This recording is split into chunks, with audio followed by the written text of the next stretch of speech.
The Last Road Home. Epilogue, The Ones Who Remember. The service was held on a warm June afternoon, the kind of day Daniel would have spent fixing fence posts or riding out to check the cattle. The sky was a clear, endless blue, and the fields surrounding the small country church swayed gently in the breeze. People came from all over town: neighbors, old classmates, ranchers who'd known the Hale family for generations, veterans who stood in silent solidarity. The pews filled quickly, and still more people stood along the walls, hats in hand, heads bowed. Daniel had always been quiet, humble, the kind of man who didn't draw attention. But in death, the impact of his life was impossible to ignore. Elizabeth sat in the front row beside Daniel's family, her hands clasped tightly in her lap. She wore a simple black dress, her hair pulled back, her eyes red but steady. She felt hollow, as if grief had carved out a space inside her that nothing could fill. Mark sat on her left, his injured knee stiff, his jaw clenched. Evan sat on her right, shoulders hunched, eyes fixed on the floor. Their parents sat beside them, holding hands, leaning into each other for strength. The folded flag rested on the altar. The pastor spoke of sacrifice, of service, of the roads we walk and the ones we leave behind. But Elizabeth barely heard the words. Her mind drifted to memories: Daniel laughing at the creek, Daniel brushing dust from his jeans after a long day, Daniel kissing her under the lilacs. When the service ended, the congregation moved outside to the small cemetery behind the church. The sun was warm on their faces. Birds sang in the trees.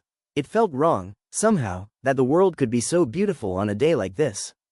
The honor guard fired 3 volleys into the air. The sound cracked through the stillness. Elizabeth flinched. A bugler lifted his trumpet and played taps, the notes drifting across the fields like a farewell carried on the wind.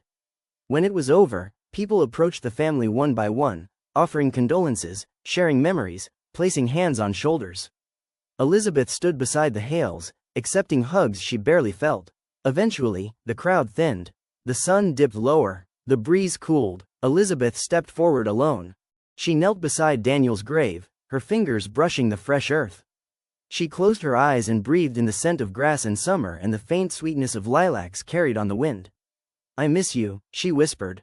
"I always will." She placed a single lilac blossom on the grave. Behind her, footsteps approached. She turned to see Evan standing there, hands shoved into his pockets, eyes red but clear. "He loved you," Evan said quietly. Elizabeth nodded. "I loved him too." Evan swallowed hard. "I'm trying to get clean. For him, for all of us." A small, fragile smile touched her lips. "He'd be proud of you." Evan looked away, blinking fast. "I hope so." Mark joined them a moment later, leaning heavily on his good leg. "We're going to be okay," he said, though his voice wavered.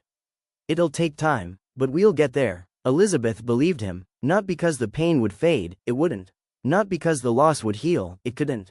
But because Daniel had left them something stronger than grief. He had left them each other. As the sun dipped behind the hills, the 3 of them stood together in the quiet, the fields stretching out around them, golden in the fading light. The world had changed, they had changed, but Daniel's memory lived on, in the land he loved, in the people he protected, in the echoes of the life he lived with courage and heart. Some roads end, some roads begin again, and some roads, like Daniel's, lead home in ways that last forever. Thank you for listening. I hope you enjoyed it. Subscribe and hit the bell to enjoy more stories.